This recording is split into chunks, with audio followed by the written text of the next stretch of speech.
just a quick one this morning. I've got your email.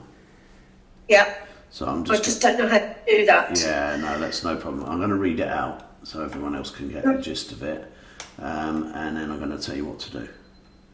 Right. All right. It's quite actually. I'm surprised the solicitor said what they are because it's fairly a straightforward thing. Yeah. He said it was something to do with stepping and things I've never heard of, and it got very complicated. And I just thought, oh God. It's to do with what? Stepping? I didn't understand it, Glenn, so I thought I'd leave it and ask you. All right. Sounds like he's trying to baffle you in legal jargon that can be got round if.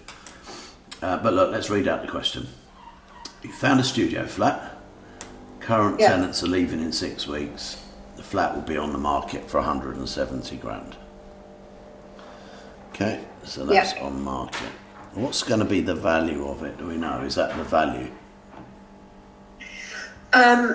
I think the value might be around 160, but it's got an extended lease and a share of the freehold. I don't know. It's got enhanced. Well, look, I would say that if someone was buying it, I'd say if someone was buying it for 170, it was worth 160. The surveyor would value it at 170 at the moment. Okay.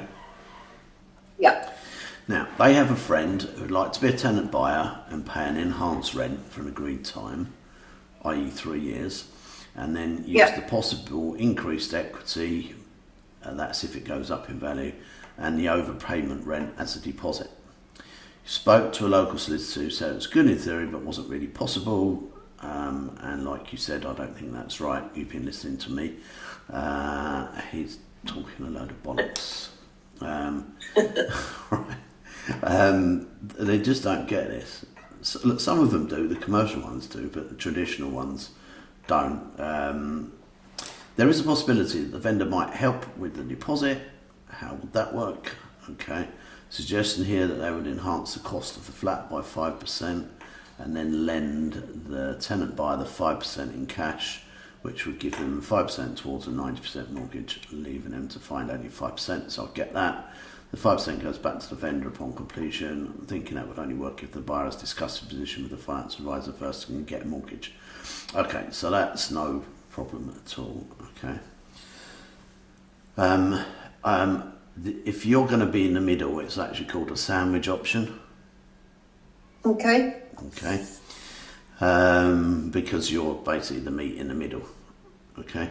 Okay. So you would take an option to buy the property. Now, do they actually want to, the reason they're putting you in the middle is because they want to sell it to you, or they just want you to tell them how to do it? I managed that flat. They're Latvian, and I think eventually they're going back to wherever Latvia might be. I manage the flat, and they don't know how to do it, and I don't know how to do it either. You want to go back and show them how to do it, or you want to go back and be part of the deal? I will be whichever's going to make me the most money, really. Okay. I do want to know how to do it because I can probably do it again. Okay. Right, we're working on market value, and obviously the sellers aren't wanting any cash out of the deal right from day one. Yeah. But you did say they might help with the deposit. Is that in the future when they buy it, or is that right now? Right now. Right, well, it isn't gonna work right now with the figures that you've given, okay? Okay. Because they would have to help. Do you know how much mortgage they've got on the property? No, I don't. Okay. So basically you would set up a company to buy it. Yeah. Okay, and this is the sandwich bit. So you've got the bread on one side, which is the vendor, and the bread on the other side, which is the buyer. Okay. Yeah. So you could buy the property for the 170 grand, and you can get the owner to agree to reinvest 25% if you're happy to pay the stamp, yeah. Yeah. Let's just put some numbers in. So if you bought it for 170 times 25%, they would need to put back in 42.5 grand, or a bit more if they want the stamp, yeah? Right. That would mean they would get 170,000 times 75%. So they would get the 170 on the day, but they would send you back 42.5, which means they'll net 127.5. So if that's less than their mortgage, then that's fine. Right. Okay. So that now leaves a property that you own 75% of, and they own 25%. Right. Okay. Now, here's the thing. If you're going to sell it to somebody else, I would suggest over a 3-year period. Where is it? Bournemouth. Bournemouth. I would suggest a 10% enhancement of the value. Right. So the buyers will buy it for 170 plus 10%, Yeah. which is 187. So let's Yeah. just call it 190 for our calculations, yeah? Yeah. And they can either do it on a delayed completion or a lease option, okay? Okay. Now, if they're doing it on a lease option, what they need to do is make sure they pay you 2 payments each month. One for the rent or the lease, okay? Yeah. And one as their deposit. Yeah. Okay, so that's the over price of the rent, overpaying the rent, yeah? Yeah. You have to do it in 2 bits, because you have to prove to the mortgage company or the broker in 3 years' time that they've already paid the deposit. So if you've got bank statements that say 700, 800, whatever it is, rent, and 200 deposit, Yeah. okay, that's accumulating towards it, yeah? Yep. Now, because you've enhanced the price, that 10% that you're getting extra every month, the extra 200 quid a month, you get to keep that, okay? Yeah. Okay. And then you've got to decide with the sellers whether or not they are going to get any of the uplift, or whether, 25% of the uplift because they own 25%, or whether they're not going to get any of the uplift and they just want to do their friends a favour, yeah? Yeah. So if you're doing it on an option, they can pay a fee for the option, which is their 5% deposit, yeah? Right. The option, when you buy it, that comes off the price and goes towards the deposit.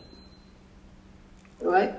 Or perhaps if you're exchanging contracts with completion in 3 years, you can do it exactly like that, but you would just call it, instead of a lease and the option, because the option monthly 200 quid could be regarded as a renewable monthly option fee to keep the option open, and that way the option actually comes off the purchase price. Okay. Okay. Now, I get that this is probably going over everybody's head, but all you need to do is, I've got solicitors that will be both ends of this if your people are happy, and I can just talk them through doing it, and they do this type of thing quite regularly, so they might tweak it a bit, or I might tweak it a bit, but it's totally doable. It's just about sorting out the numbers. So in principle, and you can draft up an email from this bit that I'm just about to say, in theory, you would in order to allow you to sell the property to their friends, okay, Yeah. and for their friends to be tenant buyers. You would be happy to Yeah. buy the property for 170, as long as they reinvested the figure that I said earlier back into the limited company to buy 25% of the company that owns the property. And that in 3 years' time, when their vendor buys it, they would then get the balance in 3 years' time, as well as potentially 25% of the uplift that you've done between 170 and 190, so they get an extra £5,000. Okay. All right.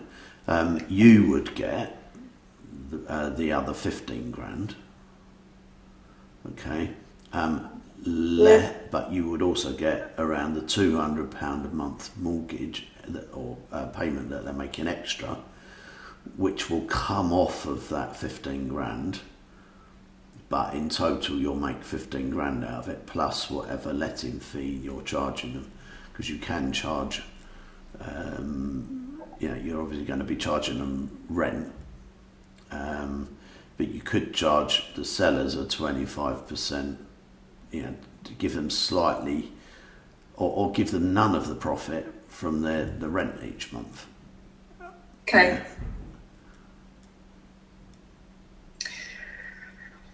And obviously the market rent will be slightly more than you'd be making a profit on that bit as well.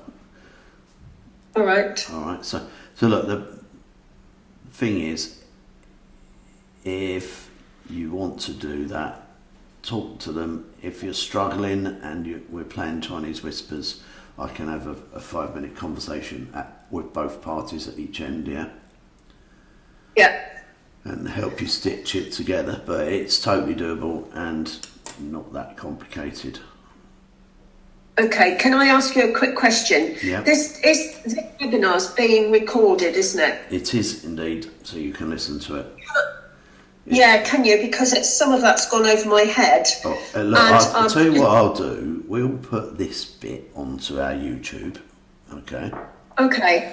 And you can then actually get the sellers and the tenants to listen to it.